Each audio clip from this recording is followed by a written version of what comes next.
Hello, I'm Vanessa Eccles. Welcome to the Do Good Challenge. So, who's doing good today? I want you to meet John Weaver, the founder of Titus Mentoring. And John, thanks for being with us. Thank you. This is a different kind of mentoring program. So tell us, what is Titus Mentoring? Well, Titus Mentoring is a program that my wife and I run where we take teens and we mentor them, but we mentor them through service. We have a service project that we do every year, and we invite other mentors with us, and we take teens and help them learn what it means to do for others. And I had opportunities to travel internationally for 3 of our 4 trips. And one of them we stayed actually in our backyard and worked in the local Central Florida community.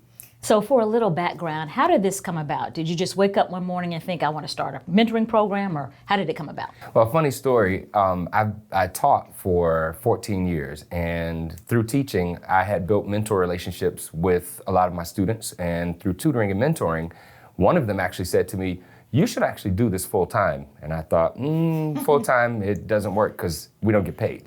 Exactly. And I need a full-time job. And so I thought about it. I went on a service trip with one of the schools I work for, and when we went on, actually it was a mission trip to the Bahamas, I thought many more students need this opportunity. And so we incorporated our organization, and we have taken teens on service trips, like I said, through 3 different international locations and 1 here in Central Florida.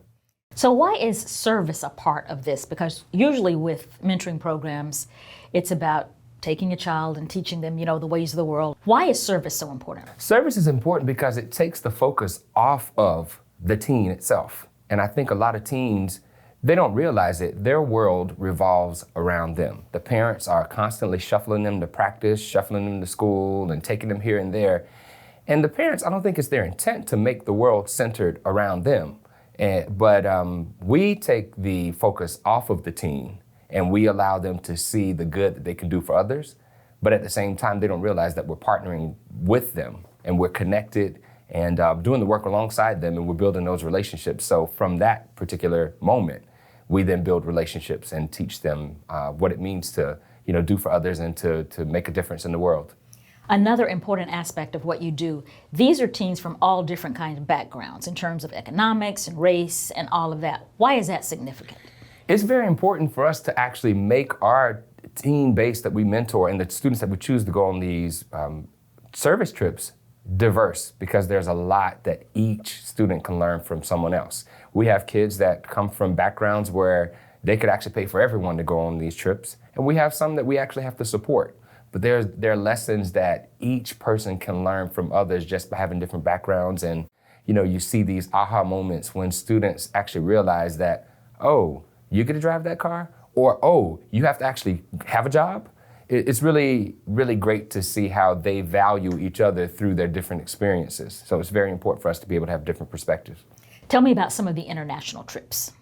So in 2016, we traveled to Nicaragua. We followed up and traveled back to Nicaragua in 2017. In 2018, we did a program called Project Orlando, and we worked with 5 local organizations in Central Florida. And then most recently, we traveled to Costa Rica, and we did several different types of projects, from freshwater initiatives. We helped families have something as simple as a water faucet outside their home so they wouldn't have to travel up to a mile carrying buckets of water. We helped with compostable toilet projects. So we helped people build toilets, and the toilets would then recycle the material, and it would be used as a fertilizer. And we, looked at 5 local organizations, because it's important for us to actually look in our backyards and for us to realize that we don't have to travel outside of our country to see the need. And then most recently, we helped organizations do some biodiversity projects. We helped schools in Costa Rica build some infrastructure, and we've had opportunity to build, a community center that was a burned down pizza joint. And so it was just really great to see all of the different service opportunities and have our kids exposed to not just one different type of service. We've talked about what the young people get out of this program, this learning about service, learning about diversity.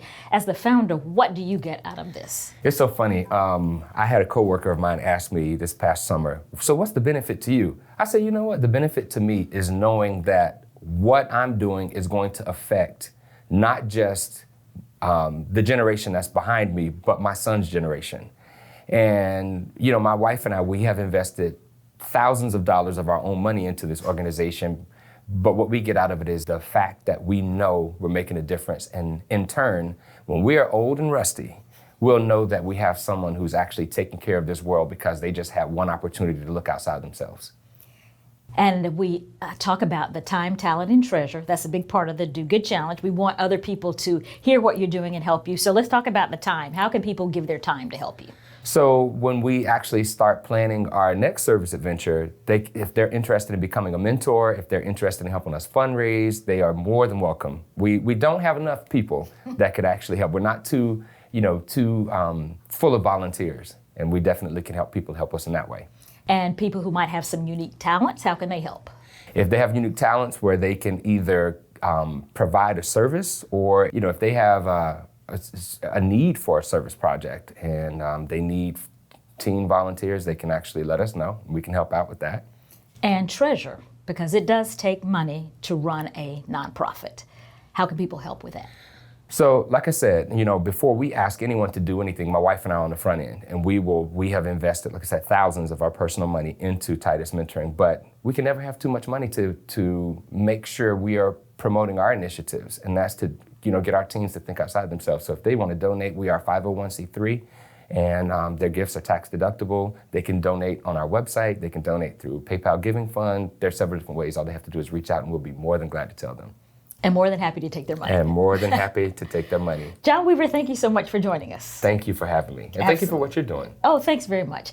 And thank you all for joining us for this episode of the Do Good Challenge. Here is how you can help Titus Mentoring. And if you would like to nominate an organization for the Do Good Challenge, here's how you can contact me. Until next time, do good.